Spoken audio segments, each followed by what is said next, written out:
All right, so today I wanted to make a video on two stocks that I think might just be two of the best stocks in the overall market.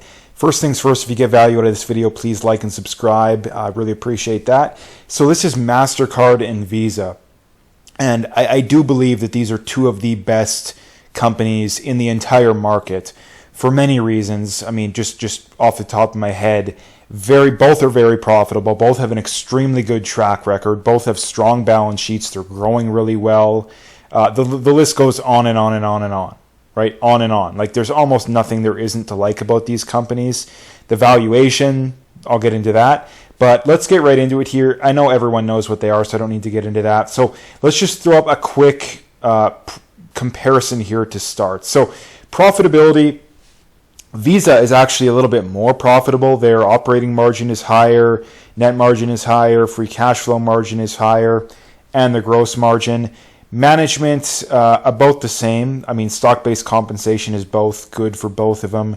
Return on invested capital, actually, MasterCard is quite a bit better, and return on equity. So that's interesting there. That is the one spot where MasterCard definitely does win out. Current growth, MasterCard definitely is doing better, but I'm not concerned about the growth for either one. They're not going to grow as good over the next 10 or 20 years as they did over the past 10 or 20 years, but both are still very good. Financial health, from what I can tell here, they're actually about the same. I mean, both have current ratios above 1. Both are fairly aggressively buying back shares. It looks like Visa is doing it a little bit more aggressively. Visa is also growing its dividend faster. Its payout ratio is about the same, slightly higher. Actually, based on free cash flow, it's actually lower.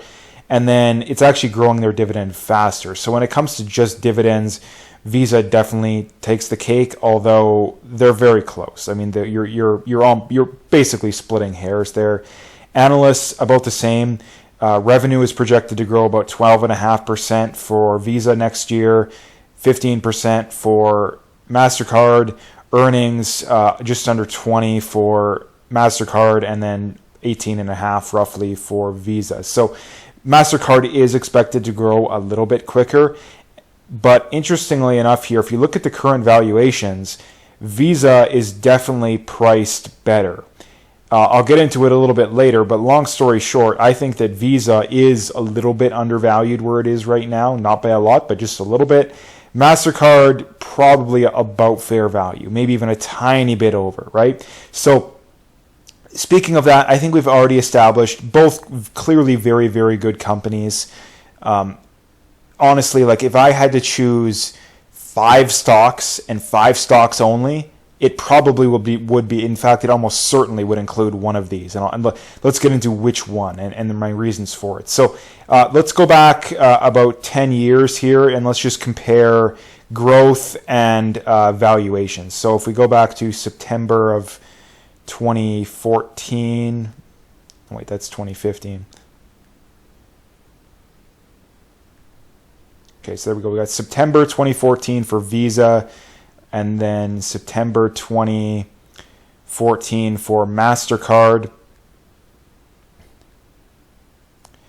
So if you look at this here, MasterCard has grown earnings about 16.5%. They've grown free cash flow 11.76%. If we look at Visa, they've grown earnings 16.1% and free cash flow 11.13%. So slightly less, like slightly less. We're talking half a percent less for Visa. If we go back, let's go back 5 years just to actually let's check out valuations first, and then I'll go back 5 years. Average PE for Visa 33.48 is currently just a hair over 30. Average price to free cash flow is just over 31. The 10-year average is just over 32. So Visa is below both of those metrics. They're also below their historical price to operating cash flow as well. Visa has grown revenue at just under 11% per year, and then MasterCard about 11.5%. So MasterCard has grown a tiny bit quicker. Like we are splitting hairs at the end of the day, but MasterCard definitely is growing a little bit quicker. Now, if we look at its average valuations, however, MasterCard is traded for an average PE of just under 37, and they're currently just over 37. Average price to free cash flow about 38.5. They're currently a little over 43. So based on that and that alone, yes, MasterCard has grown slightly faster, but Visa is significantly cheaper, even not significantly, but noticeably cheaper after adjusting for said growth. So just based on these numbers alone, Visa is clearly the better opportunity right now. Let's go back 5 years just to make sure we don't leave anything out here, just because I don't want to leave anything out or make a biased approach in any way, shape, or form here. So if we go back 5 years, Visa's grown earnings just over 13%, free cash flow just under 10, and then revenue just over 9.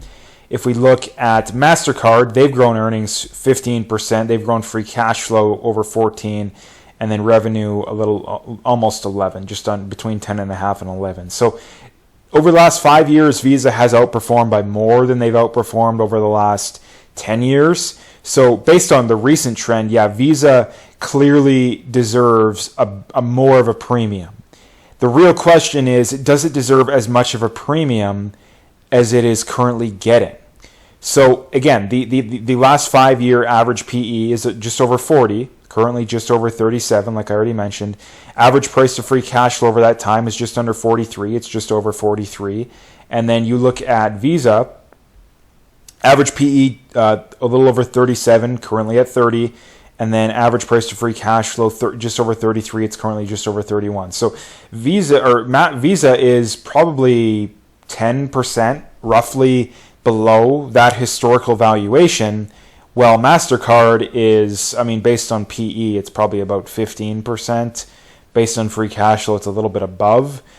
Free cash flow probably is the best metric to go off. Again, I'm no expert, just my opinion, obviously, everything here. But from what I can tell, you're going to get a little bit more growth out of MasterCard, but Visa is a much better deal. Like Visa is, based on PE, it's like 20% cheaper. Are you going to get 20% more growth out of MasterCard? I highly doubt that. Based on free cash flow, it's even more than that. It's probably like 25. Are you going to get 25%? Again, just numbers off the top of my head. 25% more free cash flow growth out of MasterCard? I really doubt that. I really doubt that. So let's try and get some valuations just to try and figure that out. So this is Visa first here. Annual free cash flow growth, I'm going to assume 10%, which is less than the they grew at about 11. What is the last 5 years? I guess they're growing just under 10. So basically exactly what they've grown over the last 10 years, I'm going to assume. They're going to buy back 2% of shares, which is a little bit less than what they've done historically. They're going to go the dividend 15% per year, which is a little bit less than what they've done historically. And the PE, or the price to free cash flow, is going to be 25, which is less than what it has been historically. In fact, the lowest it's been over the last 5 years is a little over 21. The average is 31. So it's between the lowest it's been and the average. So if anything, I'd say that's probably about fair. And that implies that fair value is a little over 7% above where it's currently at, and you're going to get almost 11% annual growth. I could be wrong about this. Let's just assume that they grow like 9% per year, which is a little less than what they have. That implies fair value is almost exactly where it is right now. But let's assume maybe they grow, what was it, like 11%, which is their 10-year average. They grow the dividend 18% roughly is what they've done over the last decade, and they trade for a 29, which is about the average. That implies their fair value is 35% above where it's currently at. I think that's way too aggressive, but that's possible. That is possible. So that is Visa. I'm just going to assume that 7% roughly undervalued is roughly fair. If we compare it to MasterCard here, let's assume they grow 12% per year, which is, again, a little bit more than we're assuming for Visa. Actually, that's quite a bit more than we're assuming for Visa. They're going to have a buyback 2% of shares, 14% annual growth to the dividend, which is almost exactly what they've done, and they're going to trade for a 28 price to free cash flow, which is more than the 25 that I'm assuming for Visa. That implies fair value is almost exactly where it is right now, just about 2% above. So based on that, which I think is a fair comparison, again, I'd love to hear other people's opinions on that. Obviously, this is all just my opinion, but based on that comparison, Visa clearly, I think, is a tiny bit undervalued where it's at right now. You could make the case it's fair value. I definitely don't think it's overvalued, especially considering we're not in a recession, at least yet. It's possible that, distinctly possible, we see that in the future. But either way, I think that these are both extremely good businesses, like extremely good. They have, and not to mention too, one of the things that I did not bring up here is that the amount of capex that is required for these companies to make money is extremely small. And that is one of the many things that make these extremely good businesses, because there's a lot of businesses out there that are good, but it takes an extremely high amount of capex for them to make their money, right? Like these are almost like software companies where it requires very little capex for them to make their money. And that's a sign of a really good business, because it's easily replicatable, and you know that, let's say rates go up in the future, it's not going to make it way more expensive for the business to operate. So that's an aspect that I don't think a lot of people bring up either, is that companies that don't require a lot of capex to make their money, some industries that's just impossible, there's no way to get around it, but this is an example to where there is a way to get around it, and they're doing a very good job of that.